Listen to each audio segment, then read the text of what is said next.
Ta-da. Well, All right. I'm So gonna mute myself. I'll stay on camera, but you're gonna mute yourself? Okay. I'll be here. Obviously, I'm not going anywhere. Yeah, Get no the worries. presentation ready, and then I'm gonna interrupt you when the time comes for the chat, but I think we'll get into, we didn't cover this, but I'll get into the question portion of it. We're gonna let you probably cover your slides and then figure out which questions you didn't cover. yeah, I was tweaking the presentation this morning to address specific questions because some of the questions were honestly they were spectacular questions. So That's awesome. Some of the questions just are better answered in just as a conversation. So Yeah. I'll keep that. But yeah, We got some great questions, and then I got a couple good questions for you. I wonder if I prepped you for those. Probably not. Good luck. I was gonna say I don't remember, so you know what? All right, we'll see. We'll see how I do on my test later. Okay. There you go. Well, they're commercial questions. So we talked about one of them about the apartments over the storefront. Yeah. I thought that was a brilliant strategy. So it's an interesting. I mean, that's something that somebody's building something, right? new construction. So yeah, it's a suburbs. very rarely applicable, but yeah, in new construction, if you are, very careful. To say the least. Well, it's 12 o'clock, and we'll let them a couple minutes go by to get everybody in here. We've got people logging on as we speak. I know Tony's got put out a note out there. If you don't have your sandwich, she put some contact information out to you. Hello, Tawana. Hello, Claire. Welcome, guys. And it's awesome. Tony's also going to put contact information, a bunch of other things in the chat. And you guys can communicate with us through the chat. Hi, Lydia. Definitely communicate with us there. We've got a really cool lineup there with folks. We've got our sponsor, of course, taking care of your sandwiches, Enact MI. So we'll get into their introduction. And then, Ryan, I think this is the third year in a row for us doing this. I think so. Yeah, third year in a row. And we tactically picked this time of the year because of the tax bills and the appeal process. So it's a spectacular time of the year. For you, not for the homeowners getting the bills. The homeowners getting the bills, maybe not so much. Who doesn't love getting a bill? Yeah. Hey, Marcia, how are you? Welcome. All right. So we will get things kicked off here. It's about 12:01. First and foremost, we want to start with our sponsors, and that is Enact MI, MI being mortgage insurance. We cannot give people the ability to put less than 20% down on a conventional loan without these guys. So we're going to go ahead and introduce Lisa Cici from Enact, and we're also going to introduce, things are moving around on my screen all of a sudden. All right. And we're going to introduce Matt Rendell. And guys, I'm going to let you take over. Again, we thank you very much for the lunch today. And then you guys can tell us a little bit about how our partnership actually helps benefit some of the buyers that our agents have. All right. Thanks, Rich. So we really appreciate the invite, Lisa and myself. Rich and his team do such a fantastic job. We're a small piece of the puzzle. And we're going to go through some things that are very high level, but Rich and his team, they're subject matter experts. If you have any follow-up questions, please feel free to reach out to them, but we will get it started. So thanks again for the invite, Rich. Tony, next slide, please. So PMI, that is what we do. As Rich mentioned, anybody that does not have 20% down and needs conventional financing, that is where we step in as a partner with CrossCountry Mortgage, with Rich and his team. In this market, prices are up. Not everybody has 20% down, and it can take a long time to save up. So that's where we come in. Our goal at Enact and with CrossCountry Mortgage is to put people in houses to achieve the dream of home ownership.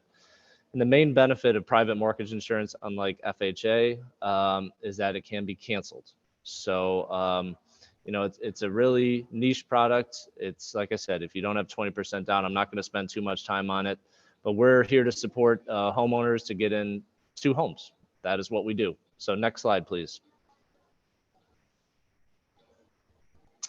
We have some really cool programs that CrossCountry Mortgage has opted into. It is through them. One of them is Home Sweet Home. I'm just going to touch on this, like I said, very high level. Any follow-up questions, please direct them to Rich and his team. But as an added benefit of being a partner with Enact, with CrossCountry, you can offer your clients post-close a product called Home Sweet Home.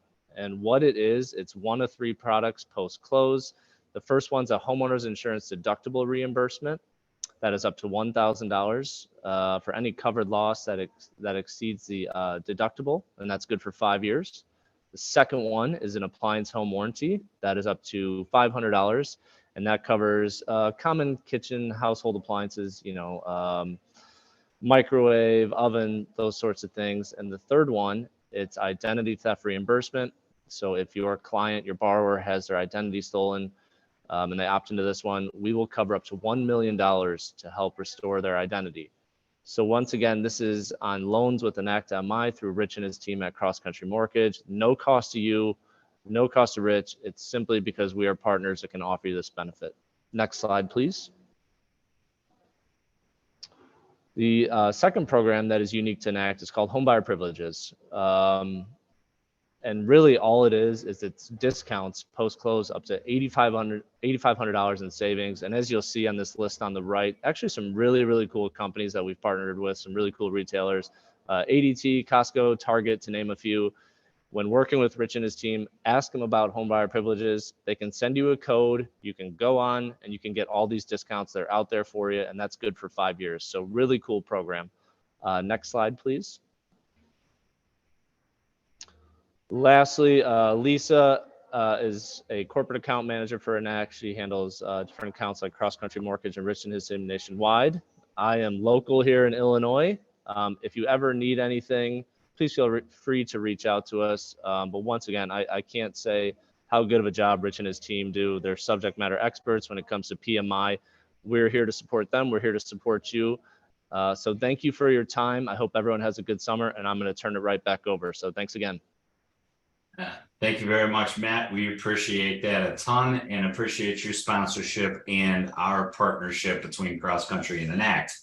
All right, we have our main speaker today, who is Ryan Schaefges. I'm going to get into a little background quickly on Ryan, but then we want to talk about really how you guys can use Ryan for your clients. And then Ryan's going to jump into his presentation.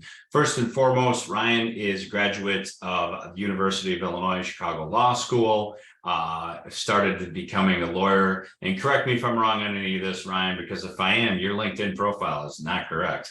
So became a lawyer in 2014, opened up his own practice in September of 16. And essentially, one of the things I really like about Ryan is that a lot of tax appeal attorneys specialize in one county or one or two counties, or they only do residential. Ryan does commercial and residential. Ryan essentially covers all of the counties here in the Chicagoland area. Ryan is an unbelievable resource if you're working with a client and you either A, don't know what the taxes are on a piece of property, or B, believe that those taxes are a little bit odd or a little bit off relative to what you've seen in the other homes that you've shown your client. We just had a great example, and Ryan will remember this. Last week, we had a realtor come to us. They said, look, my client's looking at a property that's owned by a veteran who is disabled. Now, we all know that disabled veterans here in Illinois do not pay real estate taxes. So the question the agent had was, what do I tell my client these property taxes are? I sent Ryan a quick email, property address, what we believe the sales price was going to be, because it's relative. And he was able to respond to us within an hour and get us an idea of what those property taxes should be in that community. Great, outstanding resource. Ryan, today, this is the 3rd year in a row that we've had him, and we always get a great response and some great feedback. We got questions from you guys, which Ryan's actually making sure that we cover throughout the presentation. However, if you want to ask a question, hit up the chat. I will find an opportune time to interrupt Ryan in the presentation. We'll get your questions answered. They're all going to get answered today. And with that, I'm going to introduce Ryan as, by the way, we strategically pick this time of the year because a lot of the different townships open up their appeal process. With that, Ryan, the floor is yours. Thank you very much for the introduction, Rich. And thanks for having me back again. It's always a pleasure to be here. My name, as you said, is Ryan Schaefges, and I do focus my practice on property taxes and appealing those property taxes. So with that, I'm going to go ahead and share this, and I believe that should be shared. And so now, like Rich said, if there are Hey, questions. Ryan, can I get you to speak up a touch? I don't know if it's my headphones, but I just wanted to. Sure. You're coming in somewhat faintly on this. Is this better if I talk like this? If I just That's much better. I'll keep That's the much better. microphone right here and make sure we don't adjust that too much. So Okay, good. let me see real quick. I've got chat up. So I do have the chat open and I can see questions. If there are questions, I have the ones that were submitted as well. Feel free to ask them if they fit in. I'll try to fit them in too. And then sometimes Rich will, give me a nudge as well. But some of the questions that were asked earlier have been answered in the slides themselves. So feel free to just raise your hand or ask a question as we go. And otherwise, pardon me for half a second here and we'll get started. Perfect. Ryan did comment that you guys had some amazing questions and he made sure that they were going to get covered in the presentation. This would, and I could be wrong about this, Ryan, but it might be a good one of those few presentations where a pen and a piece of paper might be helpful because some of the things he's going to give you, you're going to want to remember for the future. Absolutely. And I always say if people have questions after they remembered something they wanted to ask, just call, text, email me. Yep. Tony put my information in the chat. Feel free to use it. It's not a big deal. I'm happy to help. I enjoy explaining this stuff. That's my entire world. So, all right, that being said, we're going to get into it. Everyone can hopefully see the slides.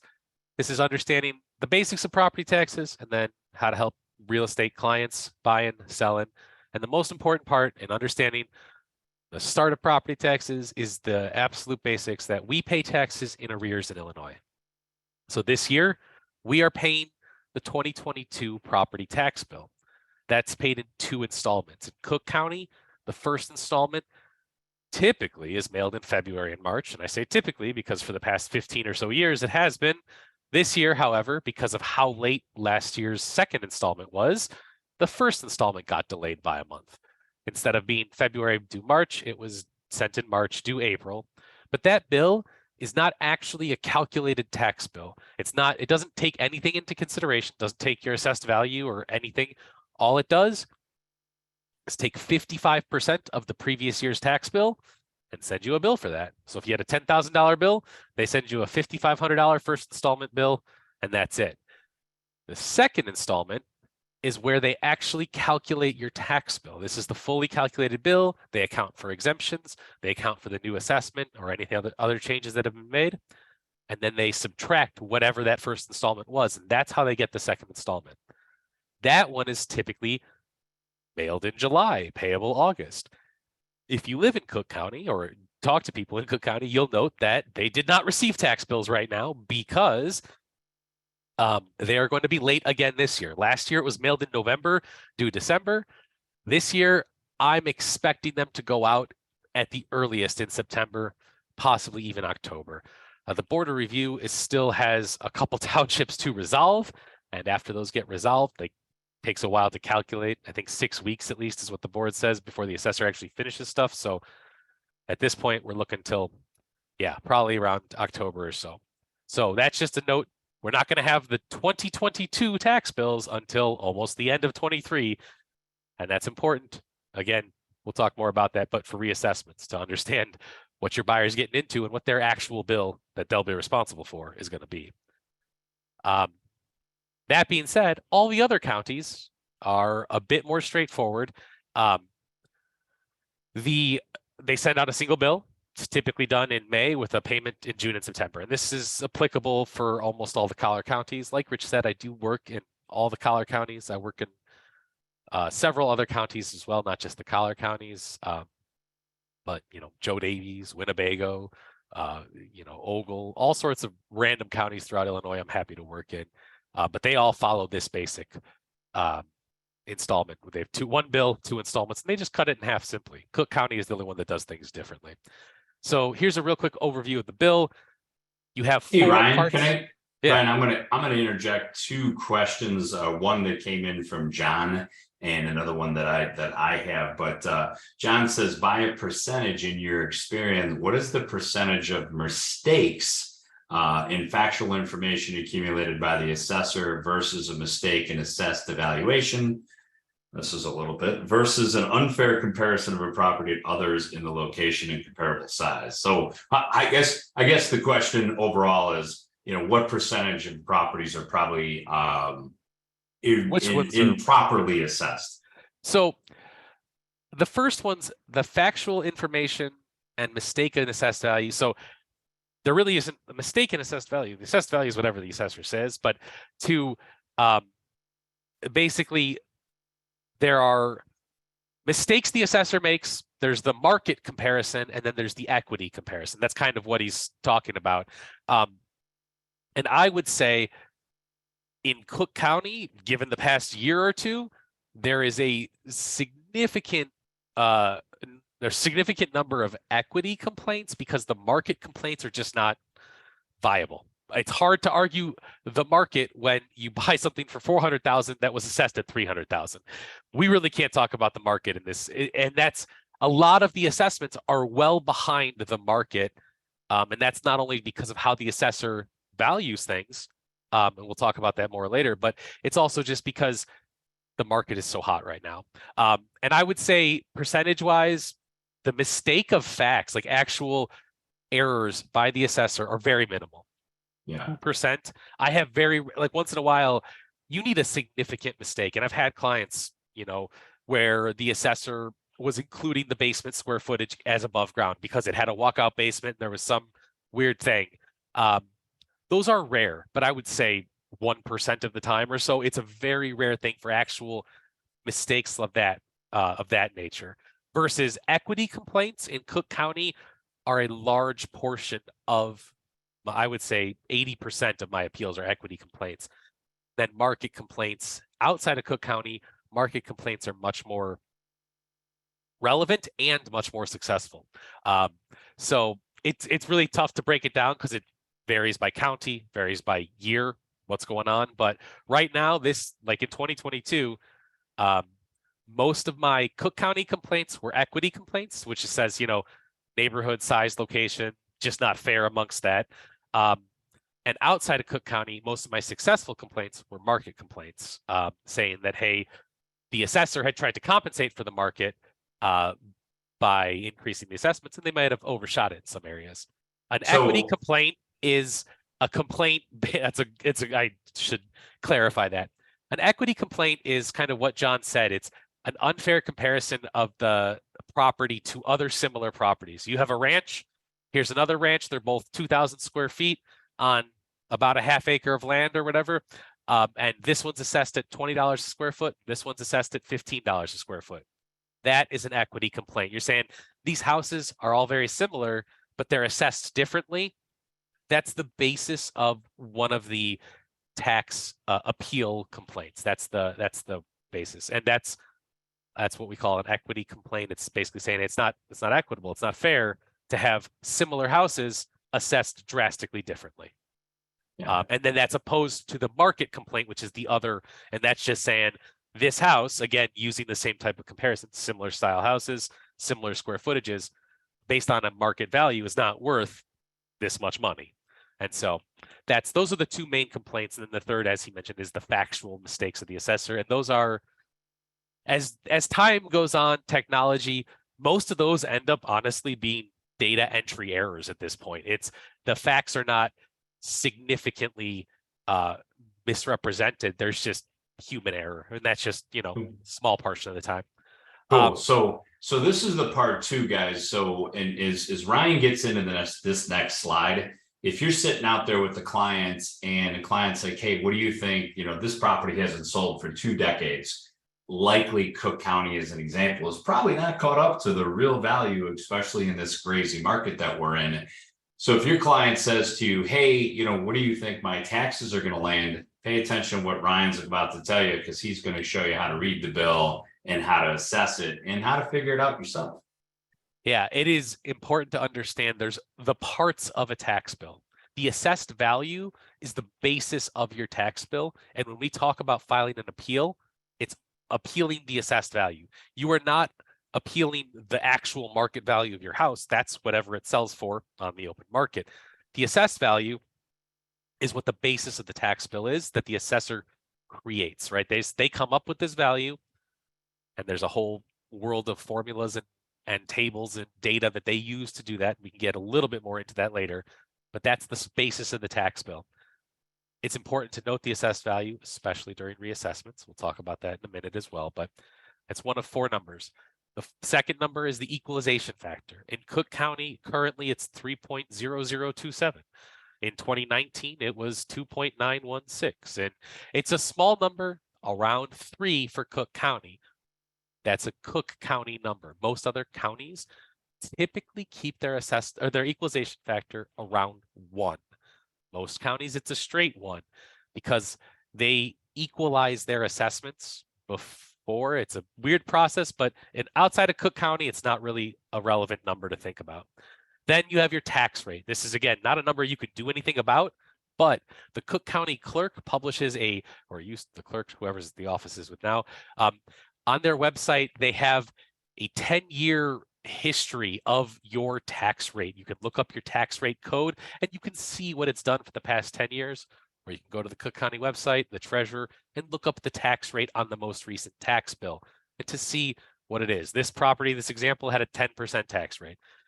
This is a property that had over the years a tax rate between I think 8 and 11, and it just shows you kind of where it fluctuates. But again, you don't have the ability to really challenge that on a practical level.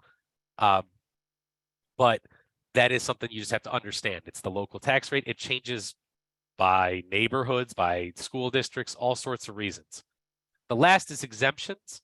Those are important to note, especially for buyers and sellers, because you need to know what you're buying, if that represents the tax bill you're going to receive later when it reflects your exemptions, or if you're selling, you have to make sure that you are getting your exemptions. In Cook County, you can go backwards and get some of those. But yeah, those are the 4 parts. Here's a DuPage County example. That's what the next slide is here. It's, again, this is just showing how DuPage calculates it. It shows cash value, and then that gets to an assessed value. Then you see the multiplier is 1. It takes off the exemption. Then there's the tax rate. And again, these are just essentially math problems. Here's a Will County bill. This is for a commercial property, so it's got a larger tax bill. But you can see it's also an example of a client that I had appealed. And you can note their assessment from 2019 to 2020 decreased, and therefore their tax bill decreased pretty significantly as well. But you can see the same parts: assessed value, tax rate, exemptions. This has no tax rate or no exemptions because it's a commercial property, but we're going to kind of dive into those numbers a little bit more. And this is where things get a little mathy, and you can feel free to just, ask me about it later. But the assessed value, it is, in theory, tied to the market value of the house. In Cook County, the assessed value is supposed to be representative of 10% of the market value of the property. In all other counties, it's 33.33%. So if property's 300,000 market value, that assessed value in Cook County, ballpark 30,000. Outside of Cook County, 300,000 market value is an assessed value of 100,000. Now, if you are into math and you can note, there's those numbers written out, but that's the basis of that tax bill. And you can note that the other counties have a multiplier of 1, whereas Cook County has a multiplier just around 3 or so. And well, you'll see that those kind of even out in the end. But anyway, that's the assessed values. Again, the basis of it. And this is the number to, at a quick glance, if you're ever looking, you can kind of see, is this assessed above or below market when you're looking at a property? $300,000 purchase price or list price or offer, whatever you're considering, versus quick glance at that assessed value. Is it close? Is it really far off? And here's a note. Very often, these numbers can be very far from reality. Don't let that scare you. Don't let that stop you from appealing, or in some cases, just talking to somebody about an appeal. But yeah, those numbers oftentimes, and I have some examples later on I'll show you, can be very far from reality. So that's the assessed value. Now we're going to just as like an example of the local tax rate. It really varies highly. This is a Schaumburg property, but it had 2/3 of its tax bill is going just to the school districts. Then some of it goes to the village, the township, the county, the fire, the police, all sorts of things like that. But in Illinois, almost every property tax bill that you look at, it's going to show something relatively similar, with most of the money going straight to the various school districts. Like that one, just 2/3 of it there. Now, this next slide is the exemptions, and that is a part that everyone is often interested in, and I've tried to address some of the common questions I get, but feel free to toss more at me. So exemptions are kind of like, we come up with your tax bill, assessed value, equalization factor, tax rate, and then we start taking off the exemptions at the end. There's a lot of them available. Every county has a way to verify what the most recent bill has on there as far as exemptions. You can look at the most recent tax bills in almost every county as well. And currently, this is why it's a great time right now, you can go online if you're in Cook County and actually apply for your exemption still. Pardon me. So the Cook County Assessor is currently open, and you can apply for this year's exemptions and past year's exemptions in Cook County only. There's a lot of exemptions available, and I'll go through those more in a minute. But it's really important to note what your client's tax bill shows. Is this just a homeowner, or is it a rental property with no exemptions? Is it a rental property that had some exemptions that maybe shouldn't have? These are all relevant things to note. And it does happen more often than you'd ever expect. The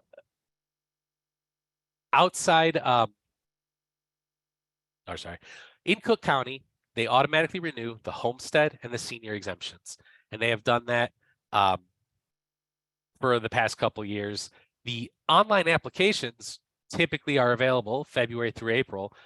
And again, this is an atypical year because they're still open, and they are going to be open, at least according to the assessor's website, until mid-August. So you can apply for the 2022 exemptions currently. And again, this is important to note. You're applying for a 2022 exemption. So if you bought your property in 2023, you have a new buyer and you're talking to them about this, and tell them to apply is not going to be helpful, because if they apply for the property that they just bought in 2023, that exemption doesn't apply to them, because they're applying for a 2022 exemption, and the exemptions are always, are always based on who lived in the property on January 1st of the tax year. So in 2023, the exemption is based on who lived in that property on January 1st of 2022. So it's really backwards. It takes, it gets a bit confusing. Every other county has a different way to apply for them. Most counties just look at the P-tax. If it shows from owner to owner, they just let it roll and they don't do anything. And you can apply for your other exemptions on top of that with the county directly. In Cook County, you're able to go backwards if you are missing exemptions.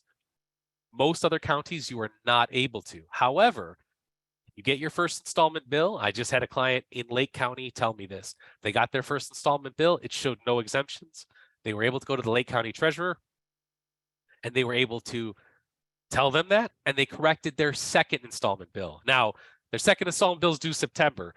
Come September, if you've paid your second installment, Lake County typically will not reissue that, and they will not fix it. They'll fix it for next year, but there's this 3-month window between, when the bills are published before the second installment is due, where Lake and DuPage may, it's not guaranteed, but they may reissue the second installment to properly include a missing exemption. So now is a perfect time to review that as well.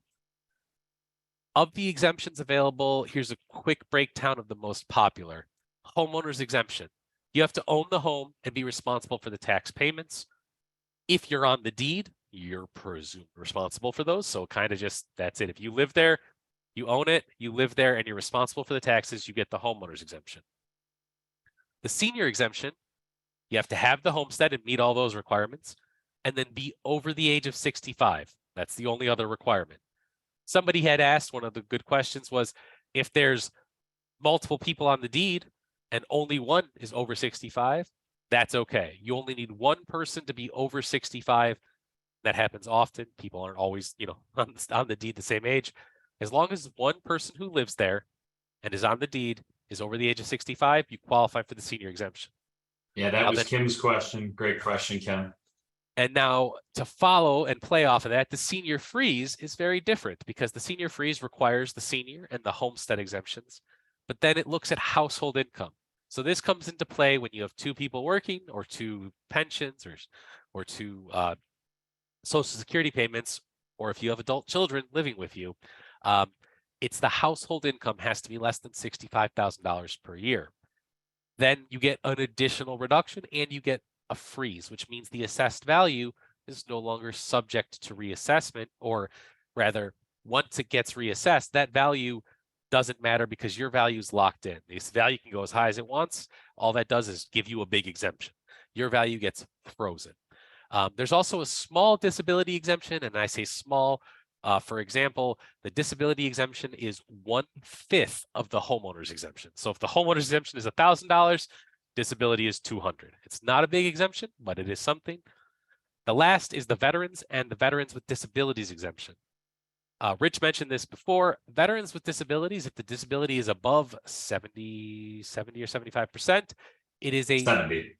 Total exemption. And I say total, there is a cap on it. The cap on the veterans with disabilities exemption is a home value of around $750,000. If you have $1 million house and you're a disabled veteran, they'll take a significant portion of the assessed value of that house and remove it, but you will still have a tax bill on the remaining portion. I had a client recently who had their first ever tax bill because their property reassessed above,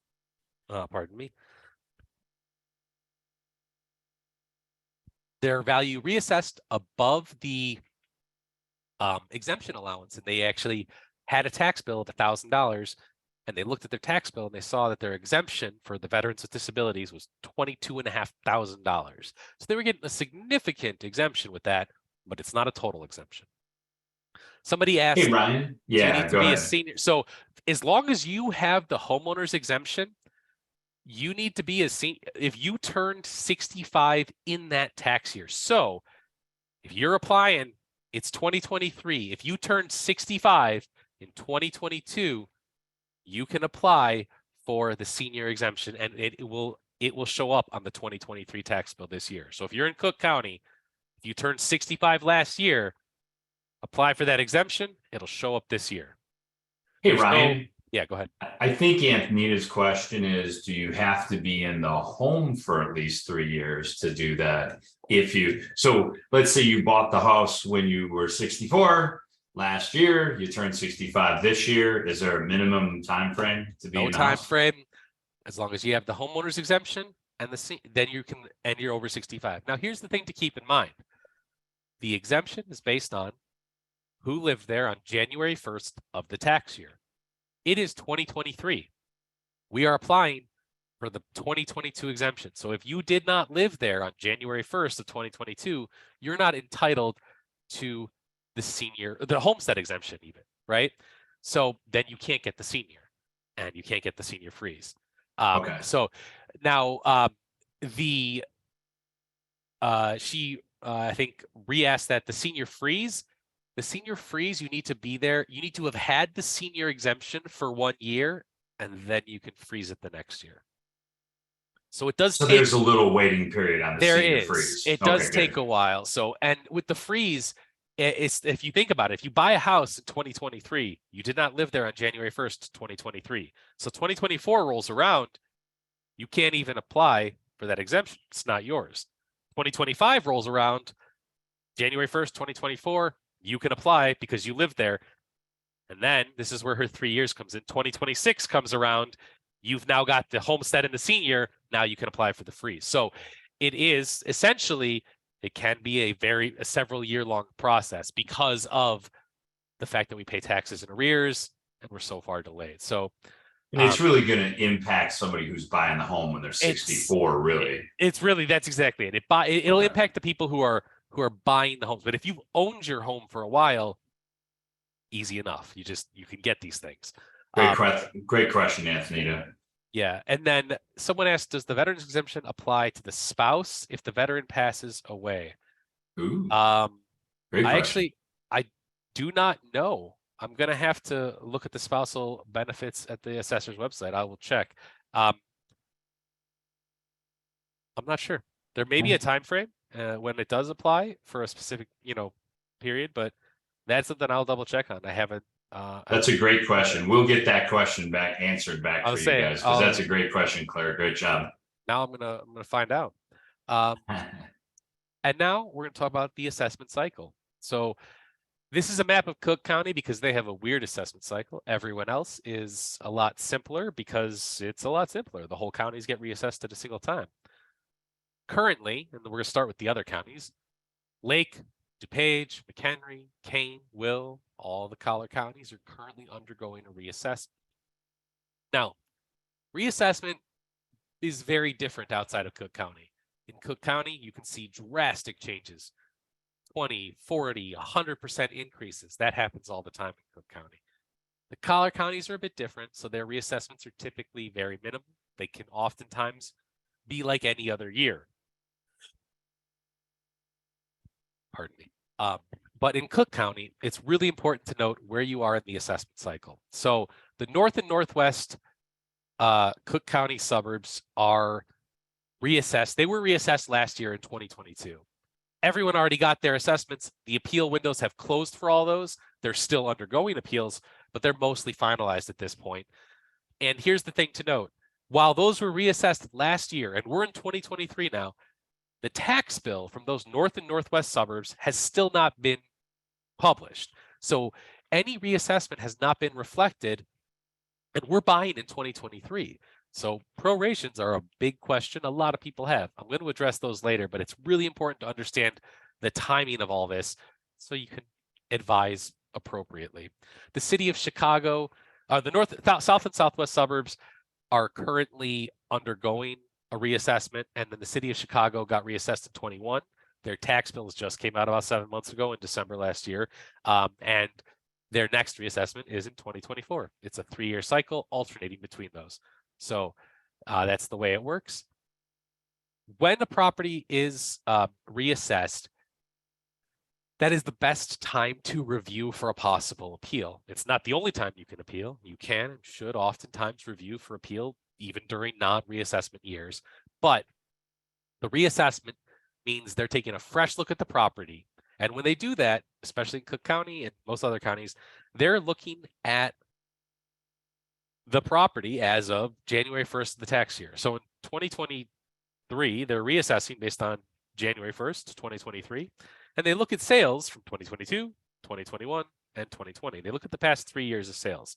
Most assessors understand that a sale from 3 years ago is much less relevant than a sale from 3 months ago. And so they will weight those accordingly. But that is what they're doing. They're doing data analysis from a 3-year cycle. And you can and should still appeal in non-reassessment years as well. So Lydia, did you see Lydia's? Lydia asked a question in there. When property taxes are appealed, is that for the past years or only going forward? Great question. So property tax appeals are for the assessment year and then forward for the rest of what called the assessment cycle, the assessment period, or in Cook County, it's a triennial, a 3-year period. In the other counties, it's a quadrennial, it's a 4-year period. But you don't typically appeal backwards. Even though like in 2023, we file an appeal right now, doesn't impact the bill for several months, a long time, and it'll appeal. It's all in the future. We cannot really, there are certain situations, but most situations you cannot appeal going backwards. That's just the reality. And so in Cook County, when you reduce an assessment, typically it will remain that way for the rest of the assessment triennial period. So if you appeal in the first year, the reassessment year, it'll last for 3 years. If you appeal in the second year, it'll last for 2 years. If you appeal in the third year, it will last for 1 year. And then this is a question I often get asked, but I just like to point out, Cook County has over 1.8 million parcels. That's a lot of data. They have over 600,000 properties to reassess every single year. And there are humans involved. People make mistakes. They don't look at specific properties. They don't look at specific sales. They are doing everything with big data. Appealing ensures you're paying your fair share. I always encourage everyone to review for appeals. Oftentimes, and I tell clients all the time, we can't appeal this, and I explain why there's no case. It's not a problem. I don't charge up front. A lot of attorneys don't either. It's really important to just have that conversation, because the appeal ensures you're paying your fair share. That's all it does. It makes sure there's no gross inequities, it makes sure the market isn't too far off, and it makes sure your facts are correct. For homeowners, you can appeal your taxes at the board of review. At the assessor, the board is actually closed now for 2022 for, I think, everything. But you can start appealing for 2023 at the assessor right now. And all the collar counties are on the verge of / about to start closing. This is Kane County specifically. Kane County has one township, which was just reassessed, and their appeal deadline is actually Friday. So they've started their appeals, and you can start appealing those. But any appeal for these 2022 assessments still hasn't been reflected yet. So it's very, very delayed and can take a long time to actually show up on your bills. But it's really important to do that, because that's the basis of your bill. Pardon me. So for new owners, you can use your purchase price, if it's helpful, to appeal. If it's not helpful, maybe we don't bring it up. Maybe we don't do anything at all. Pardon me 1 second. I apologize.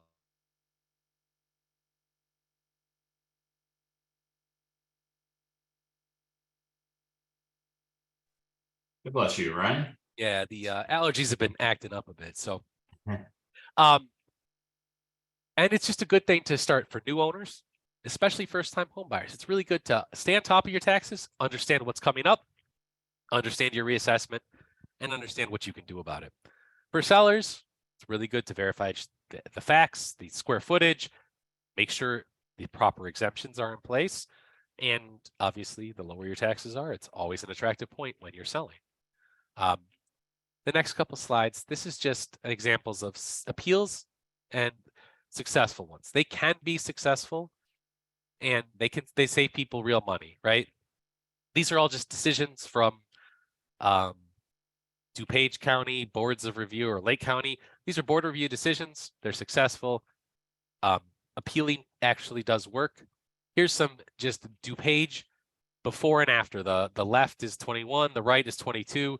These are just before and afters of tax bills, before and after their appeals. Some clients see great success. Some clients see moderate success. It is one of those things where you can have, I mean, if you look at the bottom example there, that client went from 10,000 to 5,300. Some of them, can see massive success and even minimal success, but still, like that third example, 12.7 to 11.4, no one says no to $1,000, right? So it's everyone likes it going in the right direction. And when to appeal your taxes is always a difficult question, because there's a lot of different levels of appeal. But there's the assessor, which is currently going in Cook County, and then there's the board of review. The board is finishing last year. The assessor is working on this year. All the other counties have a varying appeal level based on their township.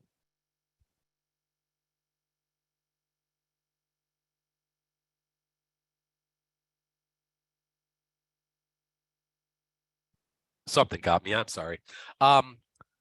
And yeah, like deadlines right now, Cook County has a couple townships open.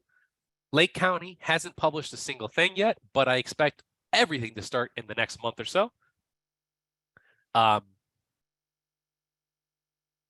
Here's Kane County. You can see there's 2 townships that have a deadline coming up. Rutland and Plato townships, Geneva and Sugar Grove townships are coming up as well. Kane County's well into it.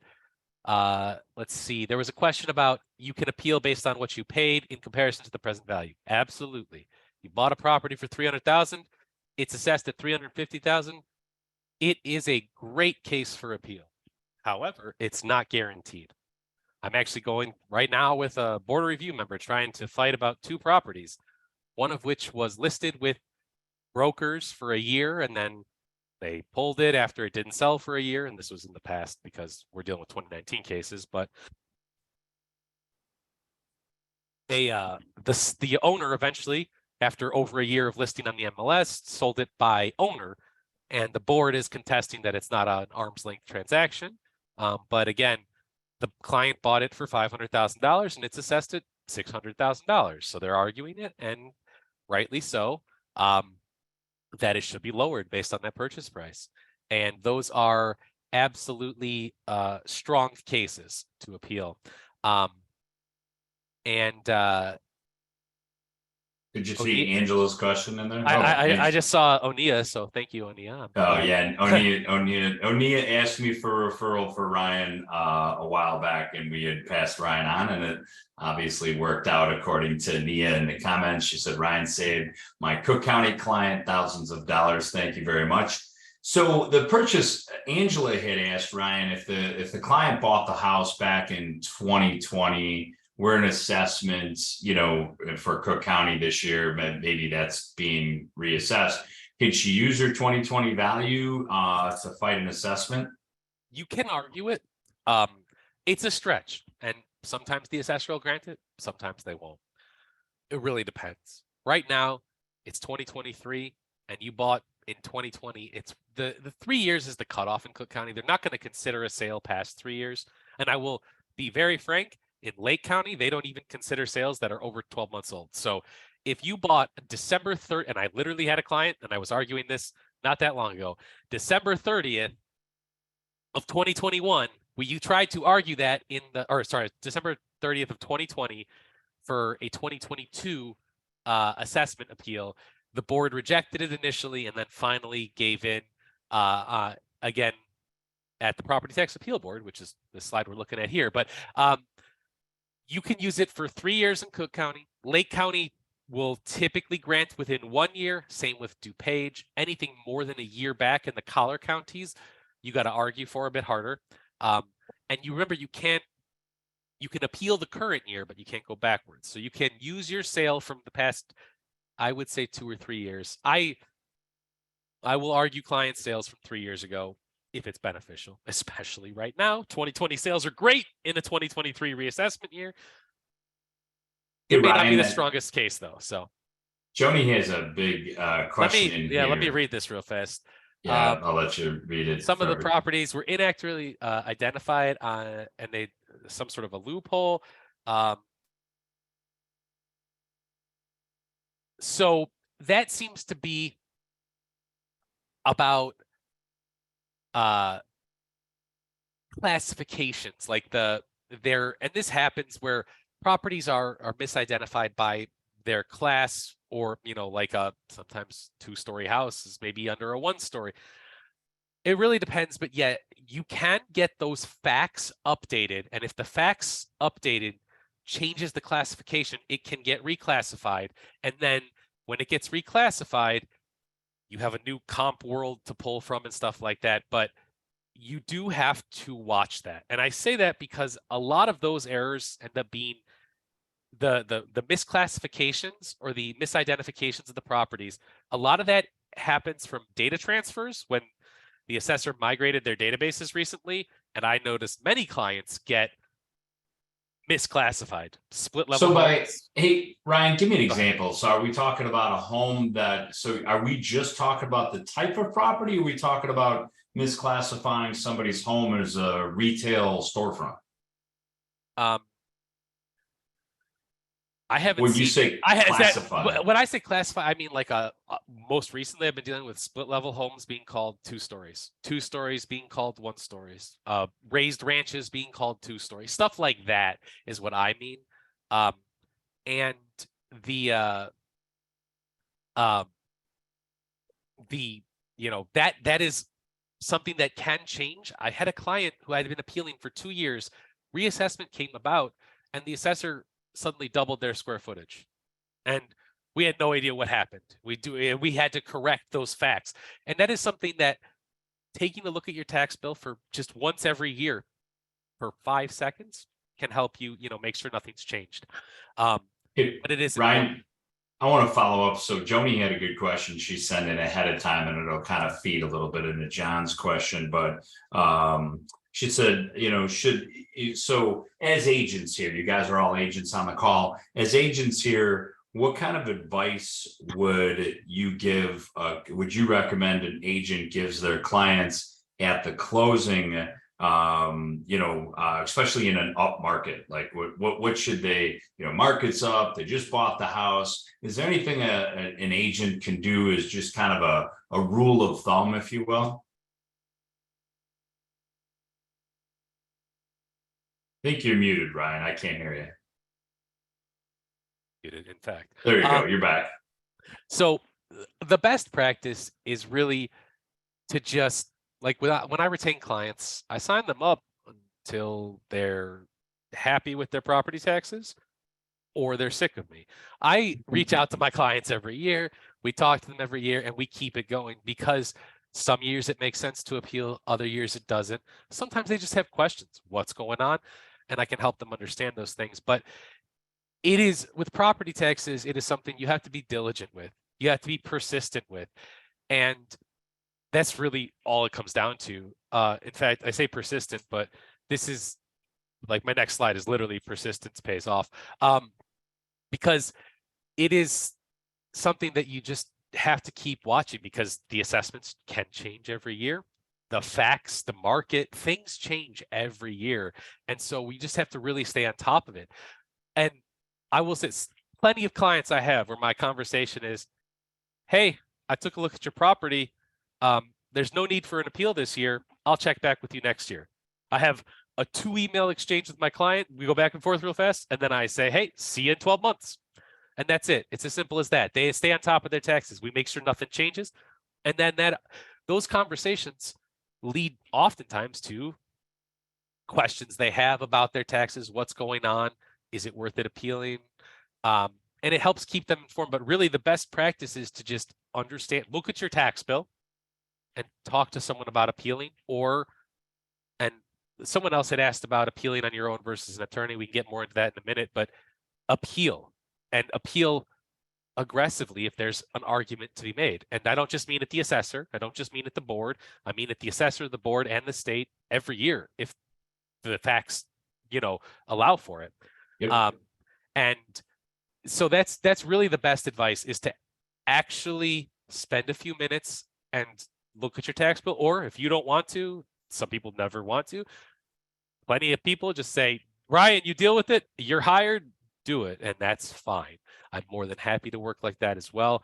But that really, that's the best advice you can give is talk to someone about appealing property taxes or reviewing your assessment for an appeal.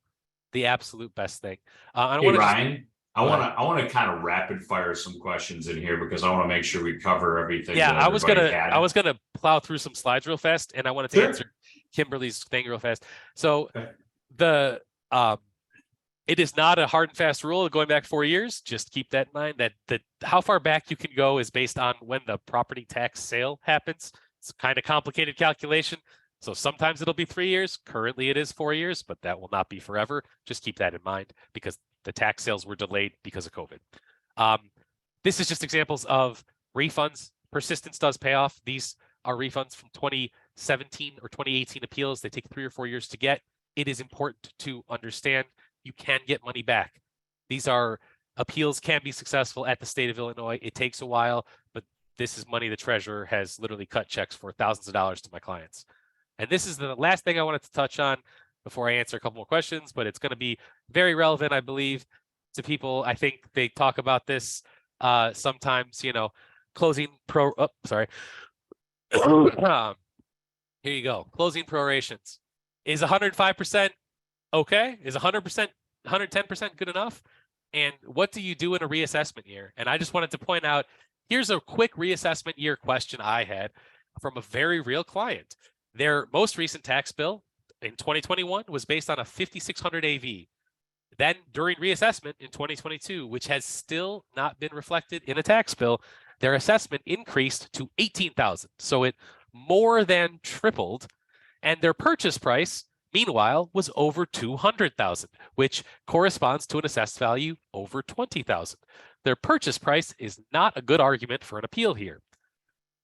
This was where a client on the contract had 110% proration, in which I informed them that was vastly just underfunding their taxes. But this can happen. This is a real case of a client who negotiated their way through this in a contract and ended up with a point that they were happy with. They did not get nearly enough to cover their tax bill that will come out later this year because the seller was, we'll say, stubborn.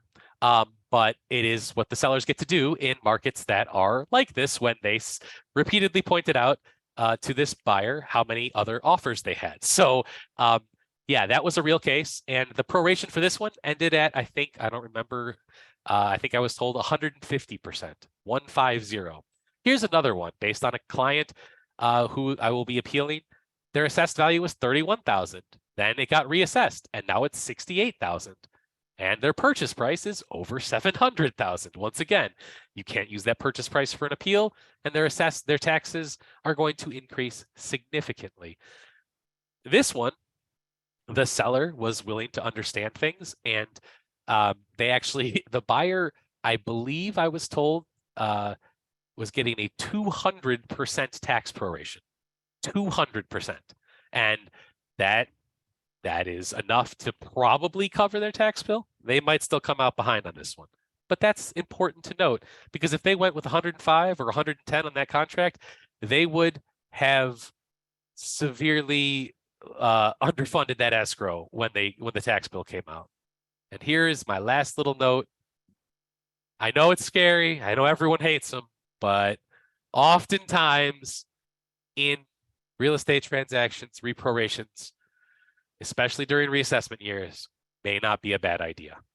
All right, and I'll leave you with these things, and I'll answer a bunch of questions after this, but the best practice is, someone asked earlier, check the exemptions on the property for the buyer or seller. Either way, it's really important to note what exemptions to the assessor, so the buyer knows if the taxes are going to skyrocket because there was a veterans exemption on there, or a senior freeze, or something like that. Or if a seller is selling and they're not getting an exemption they were entitled to. In Cook County, maybe you can get some cash back for them at closing or before closing. Also, always important to note the reassessment year. Is that reassessment reflected in the tax bill? How far off is the reassessment from the current assessed value? Really important, especially in Cook County. We're in 2023. We're over halfway over, if you can believe it.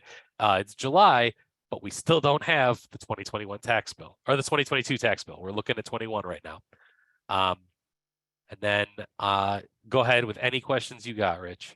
Yeah, I'm going to try to get these in rapid fire. So I'm going to get a bunch of them in. So Artesia Moore asks, how long does a full appeal take? A full appeal at the assessor can take 4 months from appeal being submitted to result. A full appeal with the assessor and the board, that can take 8 months from start to finish before you get the final board decision. And a full appeal at the state level can take 3 to 4 years at Cook County. In the Collar counties, about 2 years. Perfect. And then so a couple questions are kind of geared here. John asked a question relative to, so what's the difference between somebody doing it on their own and you? And then John asked what you charge. You can, if you answer that accordingly. Yeah, I can absolutely. So the difference, A, is aggressiveness and persistence. Oftentimes homeowners will be satisfied with small reductions and they'll stop at the assessor's level. arguing with the person who sets the assessment that they did their job wrong maybe isn't where you should stop. Maybe go to the person above them. So oftentimes people will appeal at the assessor, they'll get a small reduction, and then they'll stop. Appeal at the assessor, try again at the board if there's a case, try again at the state if there's still a case. People don't often have time to do that, to keep appealing. But yeah, my rates for Cook County residential, 30% of the first year savings. And it starts there for commercial. If it's huge commercial, it can be different. Outside of Cook County, it's 33 for Lake County and 35 for the rest of the counties. So yeah, so you're getting that portion of the first year's savings, but then they don't have to pay you in years 2 and 3 after that. Yep, precisely. Correct. Okay, good. And then I know Angela asked, but we kind of covered this. Where can you find the most recent assessment in Cook County? And that was that Cook County Assessor /assessment, right? Yeah, cookcountyassessor.com. You can go to search. There's a search there. You can search by address or you can search by the PIN. Either one, put it in and it'll give you and it'll show you the 2022 or 2023 assessments and it'll show you there. Cook County Assessor also puts out on their website. It'll show you when the reassessment, the most recent or next reassessment is. So it'll say 2023 reassessment. So you'll know upcoming, what's going on if there was an assessment, if there was a reassessment or what. Ryan, can you speak to, so there's a couple things I want you to share with you guys, some things that were mentioned here that I want to kind of translate into some real world examples. Let's say, for example, you're on a listing appointment or you've got a listing and those taxes are obnoxious. And you know that the taxes are actually having a negative impact in the marketability of that property. Ryan would be a great person to put your client in touch with, or for you to reach out and say, hey, I've got this property at 123 Main Street in Tinley. Taxes are obnoxious. Am I right that they're obnoxious? What do you think you can do? And then have that client start working with Ryan so that Ryan, correct me if I'm wrong, you can correct those taxes. And now that property could be marketed with a potentially cheaper tax bill. Yeah, absolutely. It depends on where we are in the cycle. It can be a slow cycle, but we can, if there's a factual problem, we can correct it right away and then immediately fix things. In Cook County, it can be a slow process, but I had a client come to me. Their, square footage was wrong. We corrected it. That one that I ended up holding this reproration for them because there was a bunch of stuff to figure out. But yeah, we corrected it. The buyer saw the tax bill was going to go down significantly.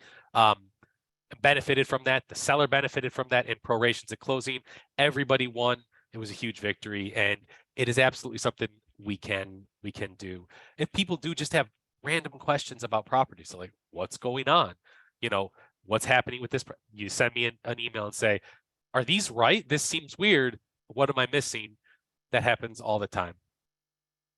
And then wanted to ask you something else, and I was looking at the chat and I kind of forgot where I was going to go with it. So talk to our client, because this is having an impact right now on our Cook County buyers. And the title companies about a month ago notified us that, hey, effective July, we're going to start collecting a TI.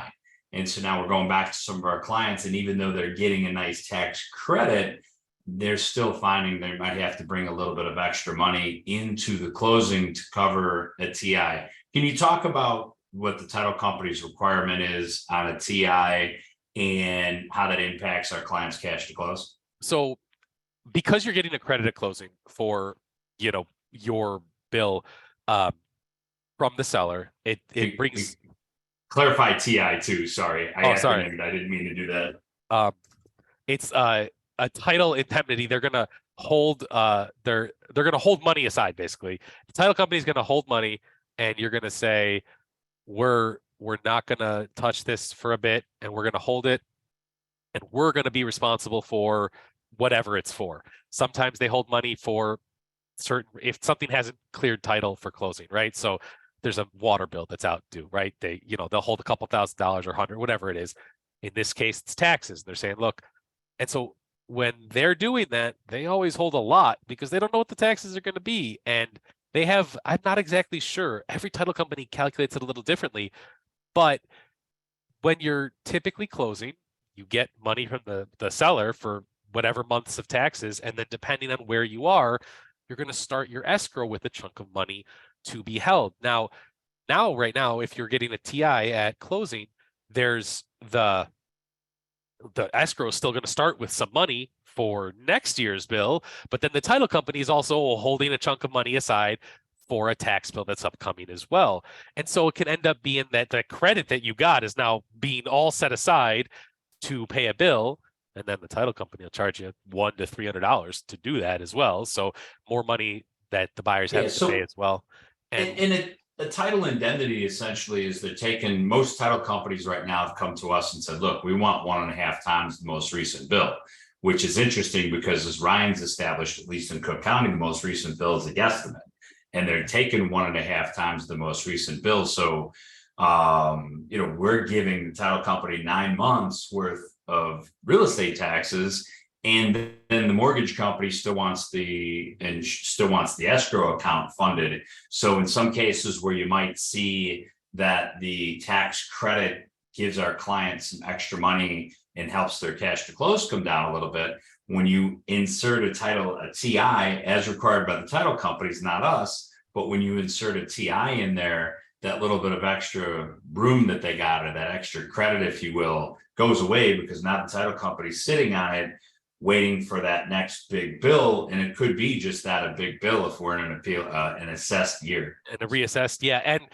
And that number ends up sometimes at 1.5, that's 9 months. That can be more than the credit you were given. And so all of a sudden, something that was a credit for a buyer, which was going to bring down your cost, your cash to close, can suddenly increase it because, you're holding way more back. And there are often times, like those 2 examples I gave, 1.5 times isn't going to cut it for either one of those examples. And No. so that buyer will then have more money to come out of pocket when that tax bill comes. And it's creating a lot of headaches. And they're doing this because it's July. Most times, historically, the tax bills come due August. And so that's why they start doing this, because it's an old, it's whatever, the tax bill is 18 months old at this point. You're paying for January 1st, 2022, and it's, July. So that's why they do that. And it does impact buyers every day on having to bring more money to closing. All right, Ryan, I'm going to get this wrapped up. We're a little past our time. I wanted to go, hold on, we go. Catherine, so I am going to put out anybody with any last minute questions, please get them into the chat. Catherine wanted to ask, did you say the TI goes into effect in July? Most of the title companies reached out to us and said by effective closings, actually we had closings, some title companies were starting to do it in June. I saw technically, so some of them started to do it in June, Catherine, and it is really the title companies reaching out to us stating that, look, the bill's supposed to be due in Cook County when? September 1st? August. Usually, August like historically, 1st. It was like August, 1st, 2nd, whatever. Yeah. So in June, they said, look, we're going to start holding. And regrettably, that's going to be a long runway for us because the bill's not going to come out till later in the year. But that's essentially what that is on the TI. So it is impacting our clients' cash to close, and it's obviously expensive to close in the Chicago market anyway. And this is just kind of one more little that we got to kind of keep an eye on. Ryan, when you take a payment from a client on an appeal, since it takes a while to get answers, what is their charge if they don't have success? I don't charge them if they don't have success. Zero. That's the easy. 30% of a $0 savings is zero. That's unfortunate for me, but yeah, that is well, and the client too, ultimately, because they're not saving any money on those property taxes. So any other questions that you guys have, hit the chat. The only thing we really have to promote as far as our next event, we do have a class coming up on Saturday at 9 a.m. entitled "We Got You Into Debt, Now Let's Get You Out." It's really designed for people who just closed, but any homeowner. We kind of go through some things that you should be doing once you own your home, some best practices of some things to basically protect now, which is most likely going to become your biggest asset. That is July 29th from 9 to 10. It's a Zoom presentation similar to this. And Tony will get a link out to everybody that signed up. And Tamara said no payments up front. The link's in there. Ryan already responded, beautiful thing. Again, I want to thank Enact MI for lunch, taking care of our people. We appreciate that greatly. I wanted to thank Ryan for his time in here. Reach out to Ryan. He's an incredible resource when it comes to what unfortunately is a big bill for most of us Illinoisans. And none of this stuff happens without Tony. So Tony, thank you very much for putting this all together. We appreciate you guys. And Tamara, so with no risk, but yeah, there you go. Great answer. With no risk, why wouldn't they go ask Ryan to save them some money? So yeah, definitely. It'd be something, guys, if you actually want to reach out to your database and you're looking for a reason to talk to your database, say, hey, I was just in an amazing presentation today. I met a great real estate tax appeal attorney that might actually be able to save you some money on an annual basis.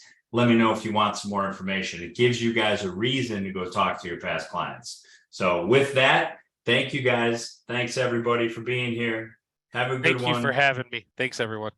You got it. Thanks, Ryan. Great shirt, by the way.